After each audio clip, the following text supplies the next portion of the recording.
It was the last thing Germany needed, another deadly flash flood. The deluge killed at least one person on Sunday and heaped fresh misery on a country already reeling from its biggest natural disaster in decades. Nearly 200 people have been killed in the extreme weather that's devastated the region in recent days. And with many still missing, the death toll is expected to rise further. Well, Natalie Carney's in Berchtesgaden in southeastern Germany, which is near the border with Austria. Natalie, look, we can see that you're knee-deep in water, and you're actually in one of the worst affected areas. So talk us through what's been happening.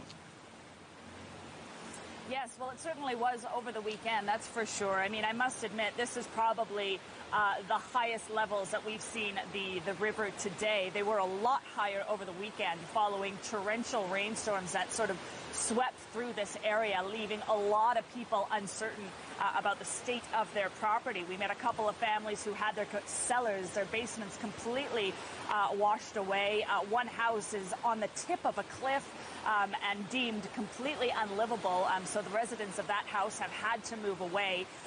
But if you compare the situation here to the situation in the west of the country, it was a lot more gentle in this area, but still a lot of damage can be seen in the region, and a lot of people concerned. A lot of people are saying, thankfully, they had the warning of from the situation in the west. So people were already on high alert before the storms hit this area.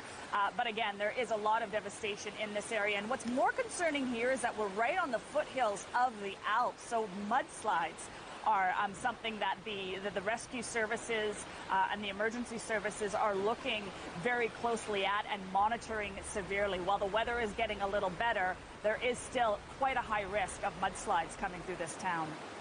Well, Natalie, you said it yourself, the weather's getting better. You're standing there, the sun is shining. So are we through the worst? I mean, is there any end in sight to this? Well, yes, a lot of people are happy that the sun is here because it's helping to dry the items that got soaking wet over the weekend.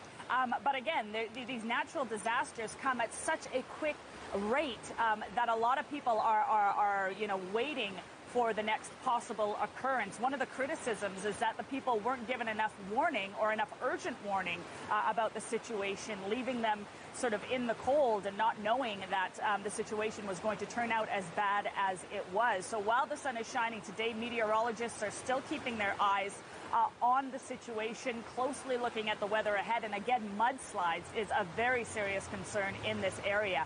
It might not be raining, but the mudslides could still be very much a risk factor here. The government is talking about 400 million euros nationwide to help the victims of the floods across the country. But as the damage is still not yet estimated, a lot of people are hoping that the government's going to reconsider that as well.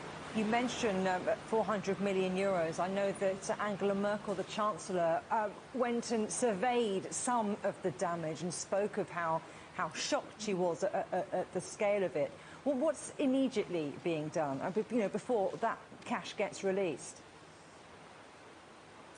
Well, there's got to be a lot of assessment as to what the damage really is. And again, when being that they're not certain that these floods are over yet, that the weather is not completed, it's hard to say where this money should be allocated. I know here in this region, for instance, again, they're looking at closing off and putting up nets along the mountainsides to catch any potential mudslide risk factors. The Premier of Bavaria, Markus Söder, was here yesterday observing and assessing the damages in some of the most damaged areas of the region. So that 400 million is going to be filtered down to state level, and then the states themselves will be allocating that to where they deem it to be most necessary. But again, I spoke to a family today, the family that has a house halfway down a cliff. They've been, yes, transferred to an emergency housing, but they had a beautiful 4-story house, and they are not certain, they are not convinced that they're going to be given enough money in emergency aid to be able to purchase another house of such stature. So it's a really depressing time for those that are heavily affected, but the government is looking to see what can be done to try to alleviate the pain, at least in the onset. Well, Natalie Carney, I hope you get to dry out, and we look forward to hearing more updates on the recovery mission there. Thanks very much.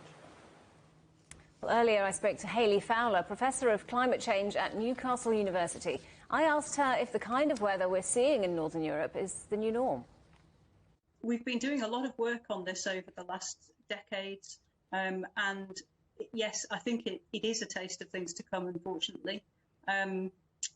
These type of storms are going to get more intense in the future. We're expecting that rainfall events will become more intense by about 7% per degree of warming we see.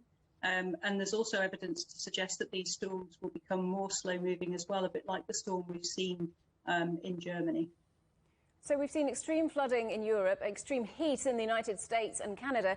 Is this climate change in action?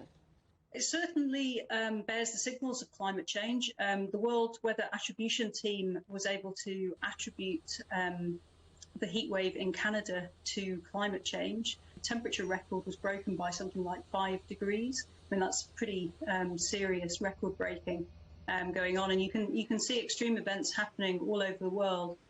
This is something that our climate models, big computer models that we run to tell us about future climate, have been projecting for a while, that basically our mean climate increases at a certain rate, but the extremes increase at a faster rate. So yeah, I think it is a sign of things to come. And was this flooding something that could have been foreseen, do you think, and could the emergency response have been any different? Well, I mean, that's a question of the rainfall on Monday of this week. And I'm not sure what happened in the communication of this information, but certainly there were severe weather warnings out. You know, there should not have been 100 or more people die in Germany from this flood. It was an event that we knew was coming, or the forecasters knew was coming. And there's obviously something gone wrong somewhere in the translation of this forecast through to actually action on the ground to get people out of the way of the floods. We certainly need to be thinking about both the emergency management and warning systems to cope with these events. But at the same time, we also need to be thinking about how do we improve our existing infrastructure to actually be able to cope with these extreme weather events. So we need to be retrofitting houses, we need to be moving people away from floodplains, we need to be, you know, making houses more flood resilient. A lot of this is about communication, it's about education as well, and making people aware of the fact that they need to respond when warnings come in, that actually these events are real. What impact do you think the floods will have on the political narrative around climate change in Europe and globally? Well, I hope that it's a wake-up call. I know that scientists and engineers like myself have been, you know, going on about climate change being real for many years. Things are changing, and I think they're changing at a faster rate than perhaps we anticipated. We're well on track to overshoot those Paris targets at the moment, and things will only get worse. Whatever we do now to reduce our emissions will actually reduce the severity of these type of events in the future.